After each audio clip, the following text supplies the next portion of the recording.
Visor País está con ustedes nuevamente en este capítulo 2017 para compartir análisis, comentarios, reflexiones en relación con la orientación política del país.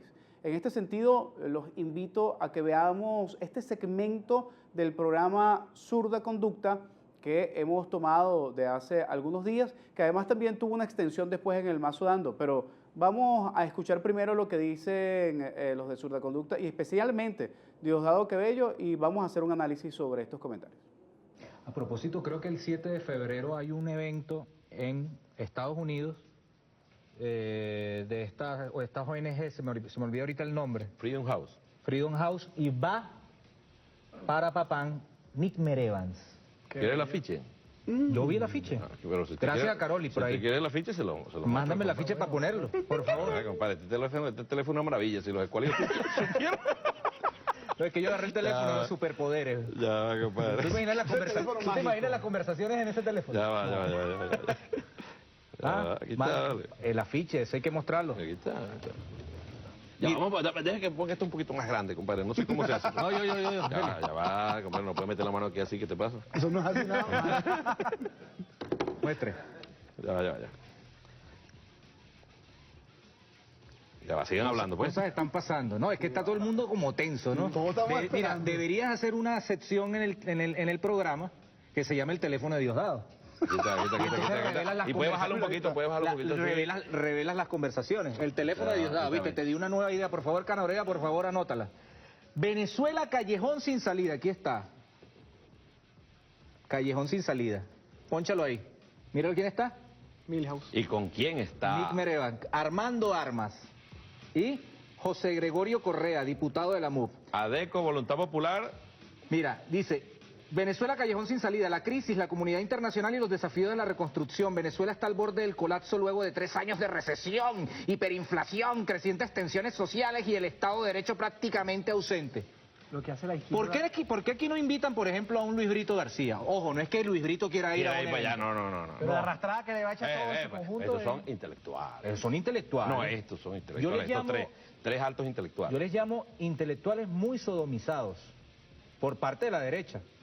Que la derecha te ponga programa de televisión, vas a salir en los canales en streaming, te invite a un foro, Freedom House. Mira, compadre, cuando la gente, yo escribo y digo y hago y actúo, y de repente tú eres titular en la patilla, uno tiene que revisarse, ¿verdad?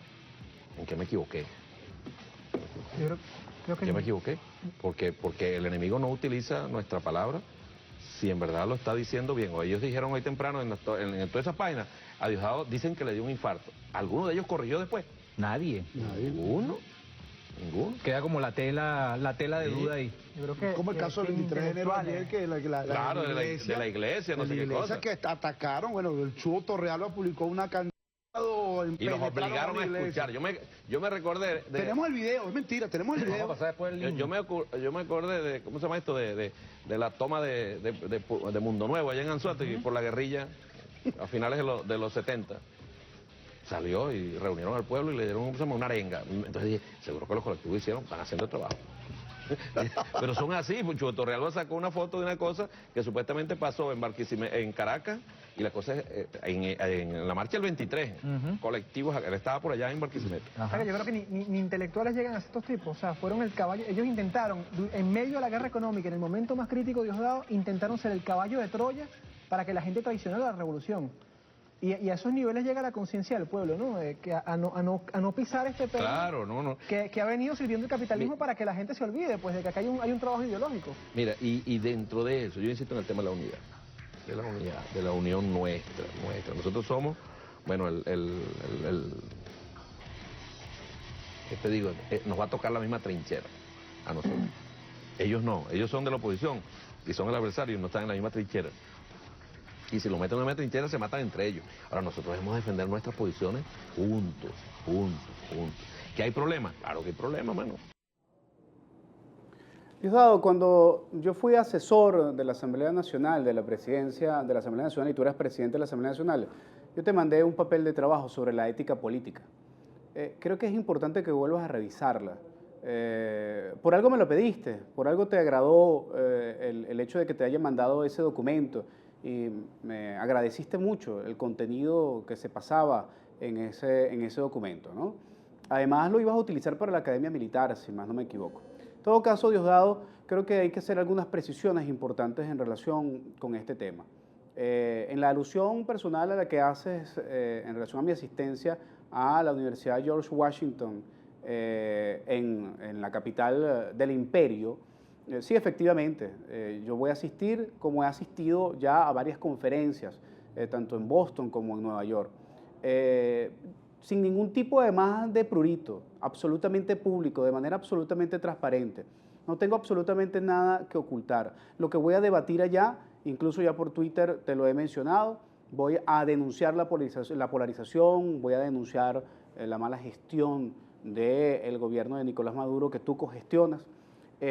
Vamos a hablar también de los errores, terribles errores de la MUD. Vamos a hablar también de la corresponsabilidad del gobierno Obama en relación con la política errática que lo que ha hecho es atornillar al gobierno de Maduro en lugar de poder generar una democratización real del espectro político. Pero en todo caso, eso lo diré en el foro, Diosdado, y además tus patriotas cooperantes que seguramente van a estar allá pegados a algún video de streaming, porque eso seguramente se va a transmitir en vivo y directo, te podrán pasar después la información y seguramente, Diosdado, no vas a colocar absolutamente nada de lo que diga, porque para ti la información es que yo voy a Washington, así como tú te reuniste con Shannon en Haití y no sabemos absolutamente nada de lo que hablaste en Haití con Shannon.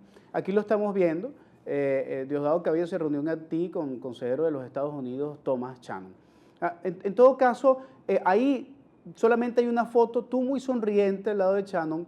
Nosotros no sabemos al final qué fue lo que hablaron ustedes en esa reunión en el año 2015.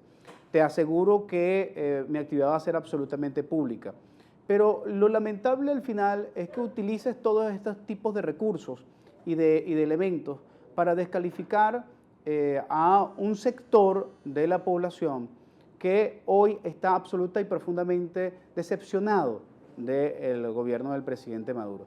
Si no te has enterado, por primera vez, y esto es algo que incluso desde la consultora de la que yo formo parte, nunca pensamos que se iba a perforar el 15% de piso del clientelismo que tiene el gobierno. Pues entérate, la popularidad del gobierno llegó a 10.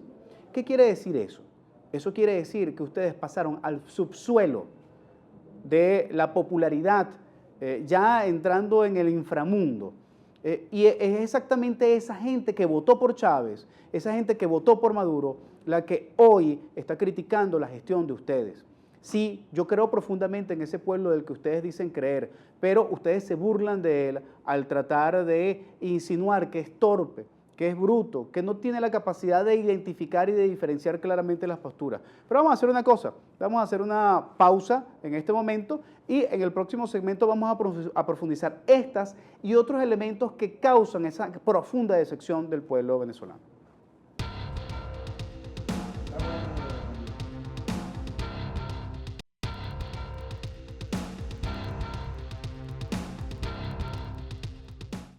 Continuamos con Visor País y bueno, vamos a dedicarle algunos otros pocos minutos a seguirle respondiendo al caballero Diosdado Cabello. El evento al que voy a asistir, Diosdado, que voy a estar el 6, por cierto, en tus mazos dijiste que ya yo estaba por allá, no, estoy grabando desde acá, desde Caracas, ¿oíste? Dile a tus patriotas cooperantes que terminen de darte bien la información. Si tus patriotas cooperantes me dejan salir, debo estar saliendo el 5 para llegar el 6. Y el 6 se dará la conferencia. La conferencia va a ser en la Universidad George Washington y es desarrollada por la universidad. Ahora, sí, hay un copatrocinante, Freedom House, efectivamente. Freedom House, una organización no gubernamental de los Estados Unidos que tiene parte del financiamiento por parte del Departamento de Estado y por otros entes, es quien copatrocina la actividad. A mí me está invitando es la Universidad George Washington. Si ellos son copatrocinantes, yo no tengo ningún inconveniente, yo voy a ir a decir igual mi verdad. Y la verdad incluso que creo que puede servir de eco de la verdad de muchos otros venezolanos que no están pensando de manera polarizada, Diosdado, que no están pensando en blanco y negro de manera maniquea, porque al final tú nos estás convocando, Diosdado, a una unidad que solamente defiende tu bolsillo y el bolsillo de Nicolás Maduro y el bolsillo de un poco de gente que se ha enriquecido de manera dudosa en relación con lo que ha sido la gestión de gobierno de estos últimos años y que también, lo hemos denunciado varias veces, acumula un desfalco a la nación por más de 500.000 millones de dólares en los últimos 17 años, Diosdado. ¿Por qué en lugar de perder el tiempo hablando de mí, por qué no me hablas de cómo vamos a recuperar esos 500.000 millones de dólares? ¿Por qué no inviertes más el tiempo en poder hablar de por qué seguimos pagando la deuda externa, Diosdado? El año pasado gastamos 17.000 millones de dólares en deuda externa y solamente tuvimos 5.291 millones de dólares para el gasto líquido de las importaciones del país. ¿Y tú sabes cuántos necesitábamos para importar medicamentos? Necesitábamos nada más 3.000 millones de dólares. Y ustedes pagan en la deuda externa 17.000 millones de dólares. Diosdado, ¿de qué estás hablando tú? ¿Por qué pierdes el tiempo? Permíteme hacerte esta recomendación, en todo ese programa tan largo que tú haces, chismeando en relación con los demás, dando datos, descalificando a la gente como una señora de pueblo que no tiene mayor oficio que estar al frente de su casa, viendo pasar a los demás para después comentar lo que están haciendo? Si usted quiere hacer política, tiene que hacerlo con P mayúscula. Afortunadamente, yo no fui un asesor directo tuyo, porque quedaría como parte de mi desprestigio el haber quedado en el currículum un background de haber asesorado a una persona como tú. Yo fui efectivamente asesor de tu despacho y algunas veces te mandaba algunos documentos que tú me solicitabas. Menos mal que en verdad no tuvimos nunca la oportunidad de poder discutir de política, porque es evidente que íbamos a tener profundas diferencias. ¿Y tú sabes por qué íbamos a tener profundas diferencias, Diosdado?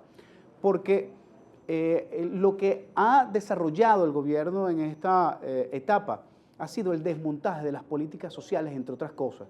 Mientras pagamos la deuda externa y se pagan algunos cuantos y se dan el vuelto desde el mismo gobierno a través de los tenedores de bonos en Manhattan, de esa misma gente que ha sido calificada de boliburguesa, de esa misma gente que se ha estado enriqueciendo últimamente de una manera estrepitosa, nosotros, otras personas, estamos analizando y estamos discutiendo algunas otras cosas. Y te informo que desde Visor 360 Consultores, por ejemplo, hemos estado analizando una política que ustedes han estado desmontando. Vamos a ver esta lámina para hablar con pruebas fidedignas en ese sentido. Vemos entonces en pantalla como un cuadro del Ministerio de Alimentación del año 2015, de la rendición de cuentas del Ministerio de la Alimentación. Ustedes van a poder ver cómo las casas de alimentación han sido desmontadas desde el año 2013 al 2015. Fíjense solamente este detalle. En el 2013 se repartían 46.776 toneladas métricas de suministros a las diferentes casas de alimentación. En el 2015, que es el último registro oficial, se entregaron nada más 26.234. En relación con los beneficiarios, se pasó el 2013 de 577.000 beneficiarios al 2015, 279.605. Y la información oficial del gobierno es que hay una política de desmontaje de las casas de alimentación. Que eso deduce claramente que en el 2016, lo que vale el 2017, seguramente no habrá más de 150.000 beneficiarios. Y hay una diferencia profunda de 350.000 personas que usted quiere saber en dónde están. Están recogiendo la basura en la calle para poder clasificar los desechos. Pasamos de una política de casas de alimentación que atendía a nivel nacional a la gente del más bajo recurso que no tenía acceso a la alimentación, a fomentar y a lanzar a la calle a la gente que hoy vemos en las principales avenidas de las ciudades rompiendo las basuras al frente de los restaurantes y al frente de los edificios para poder comer de desechos, y ya hay gente que está muriendo intoxicada por los alimentos mal procesados que por supuesto están ya de desecho. Diosdado, vamos a hablar de política con P mayúscula. Vas a estar hablando de que yo voy para Washington a presentarme en una universidad para dar una conferencia. No, eso lo puedo decir yo porque voy y me siento halagado de la invitación, no tengo ningún problema. En mi Twitter está la carta de invitación, por cierto, de la Universidad George Washington, y voy a hablar sobre estas cosas, por cierto. Pero tú, como primer vicepresidente del PSUV, como el segundo hijo de Chávez, según ustedes mismos, deberían estar hablando de cómo están desmontando las políticas que dejó Chávez de las casas de alimentación. ¿Sabes con qué excusa, Diosdado, están desmontando esta política? Con la excusa de que como se cumplieron las metas del milenio en relación con acceso a alimentación en el 2014, entonces ya no hace falta más las casas de alimentación. Exactamente cuando hoy no hay acceso a los alimentos, cuando estamos pasando de la escasez al hambre. Es simplemente hablar de política con P mayúscula, Diosdado Cabello. Claro, no podemos esperar más si vas a ese programa, a esa cosa llamada zurda conducta, con unos eternos jóvenes que lo único que hacen es exactamente emular lo que ven de ti, que es descalificar, desprestigiar, utilizar recursos, además de la inteligencia del país. O sea, ustedes lamentablemente utilizan las informaciones del SEBIN para hacer programas de chismes. Entonces, en verdad es muy lamentable que eso pase. Mientras tanto, nosotros vamos a seguir hablando de números y en el próximo segmento vamos a hablar de otro par de cifras más, a ver si me das derecho a réplica en zurda conducta, tú que eres muy democrático, o también me la das ahí en el mazo dando, para hablar de estas cifras. Guárdame la silla, esa que tienes de María Corina, que yo voy, ¿oíste?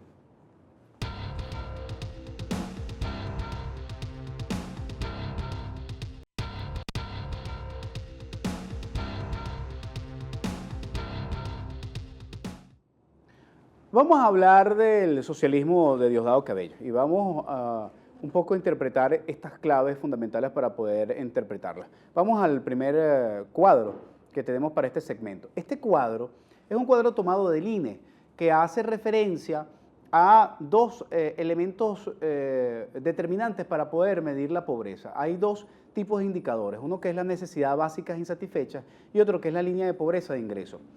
Fíjense que el INE en los últimos años para poder clasificar la pobreza extrema utiliza el primer nivel de la gráfica, que es necesidades básicas insatisfechas, que se basa fundamentalmente en elementos de medición de la calidad de vida y de vivienda, mejor dicho, de la calidad de vivienda, que es el elemento que más pesa en la categoría. Claro, con la introducción de la misión vivienda, por supuesto que estos números han mejorado entre el 2013 al 2015. Vemos que para ellos, hogares pobres extremos pasaron de 394.000 a 368.000. Y las personas en pobreza extrema han pasado de 1.800.000 a 1.695.000. Ojo, no son capaces de remitir las cifras del 2016, no las van a publicar durante un gran tiempo. Ahora, ¿cuál es el indicador clásico internacional con el cual se mide la pobreza extrema? Vuélvemela a punchar porque vamos a la segunda parte del gráfico. La categoría fundamental es línea de pobreza de ingreso. Si nosotros analizamos la línea de pobreza de ingreso, nos vamos a dar cuenta que en el año 2015 los hogares de pobreza extrema, porque mide fundamentalmente el asunto del ingreso, son 683.370 en el 2015, superiores al 2014, aunque inferiores en el 2013. Y personas en pobreza extrema, o sea, promediando 4.6 personas por hogar, son 3.143.502 personas en pobreza extrema. O sea, casi el doble o más del doble de lo que calculan inicialmente y sobre el cual dicen que hemos superado el problema de la pobreza extrema. ¿Qué quiere decir esto? Que el estándar de la medición internacional nos permite determinar claramente que ya en el 2015 teníamos a una población muy amplia a la que había que asistir y con las casas de alimentación no estamos cubriendo ni un quinto de lo que realmente se requiere para atender a esta gente con pobreza extrema que no tiene acceso a la alimentación. Este dilema, por supuesto que no lo resuelve un masazo. Este dilema no lo resuelve un contacto con, porque no quieren meterse en estas cifras, nos hablan de pura prosopopeya política, pero no nos hablan de la realidad concreta de los dilemas que hoy estamos viviendo. Vamos a ver otro, por ejemplo. Vamos al siguiente cuadro. Este fue un resultado de un estudio hecho por Visor 360 Consultores, en donde en unos grupos focales se da como resultado una serie de categorías en donde la gente afirma que está pasando de la escasez al hambre. porque termina siendo más difícil conseguir alimentos y por supuesto, y esto además también lleva dificultad de poder adquirirlos porque hoy el salario no alcanza. Igual el alimento entonces no alcanza, los alimentos son hoy a crédito y contra el patrimonio familiar. Solamente leamos esto. Lo que pasa es que nosotros, dice la persona entrevistada en este grupo focal, tenemos una herramienta que son las tarjetas de crédito. En mi caso, las 6 que tengo de 50 o 60 mil bolívares, cada vez que el banco me aprueba una, yo no sé si lloro o río, pero tengo para comprar un mes. Ahorita vienen los aguinaldos, este estudio fue hecho en noviembre del 2016, entonces tengo que sacar los aguinaldos, pedir adelanto de prestaciones, pedir la caja de ahorro nuevamente para poder hacer las hallacas en diciembre. La gente está atentando, tomando su patrimonio para poder comer, adelanto de prestaciones, caja de ahorro. Vamos a discutir esto, Diosdado, en tu mazo. Vamos a discutir esto en el programa ese Zurda Algo. Vamos a discutir de política de verdad. Vamos a discutir sobre esto. Pónchame de nuevo la lámina de Visor 360. Vamos a discutir sobre este testimonio del hambre. Ante el grupo focal, el moderador pregunta si alguien ha pasado hambre. ¿Hemos pasado hambre?, pregunta el moderador. Y en coro, de las 9 personas que participaban en ese grupo focal, todos dijeron que sí. Y esto se repitió en 4 grupos focales y en 15 cuestionarios de 15 estados distintos. El moderador dice, ¿qué es pasar hambre? Y la gente dice, descríbame un poco esto. Y la gente dice, no comer un día, acostarme sin comer, ni desayuno, ni almuerzo, ni cena. Por lo menos en mi casa somos 2, pero en una familia que tiene niños, yo puedo estar sin comer, pero no podemos dejar a mi hijo sin comer. En las casas donde hay niños, se dejará de comer para darle a los niños. He dejado de comer para que mis hijos coman. A esto le podemos sumar una serie de testimonios, por ejemplo, de docentes. Esto ya es una cosa regular en cada una de las escuelas públicas en donde hemos hecho este tipo de estudios. Docentes que están comentando que diariamente se les desmayan los niños o se les quedan dormidos, y cuando se hace la pregunta de cuál es la situación, de por qué los niños están así, los niños responden que es que tienen 1, 2 o 3 días sin comer o que van al colegio sin comer. La realidad es que hoy este desgobierno nos tiene en una profunda crisis que, por supuesto, afecta no solamente los intereses de aquellos que acceden a las divisas preferenciales, sino que al final y verdaderamente está afectando es al pueblo venezolano. Entonces, nosotros hemos querido colocar estas cifras el día de hoy, un poco para presentar algunos elementos que vamos a seguir presentando a lo largo de los distintos programas que vamos a seguir haciendo por esta vía, para que pongamos en evidencia cuál es la realidad de la economía, pero además también cómo eso se traduce en el sentir de la gente, cómo la gente está expresando al final lo que está viviendo y el padecimiento que se está generando en el acceso a los medicamentos y en el acceso a la comida. Esto es lo que no hablan en BTV, esto es lo que no hablan en una programación, en ninguna cadena del Estado. Esto es lo que tenemos que nosotros hacer por esta vía. Esto es lo que nosotros tenemos que denunciar, que no es socialismo, que no tiene ningún tipo de sentido hablar o darle un cliché de socialismo a esto, que al final es un gobierno más neoliberal que el del mismo Carlos Andrés Pérez II. Hemos llegado al final. Muchísimas gracias por estar pendiente del programa Visor País. Y será entonces hasta un próximo programa en donde seguiremos analizando esto y además también hablaremos de propuestas, porque el país también lo necesita. Un abrazo del tamaño de la patria grande.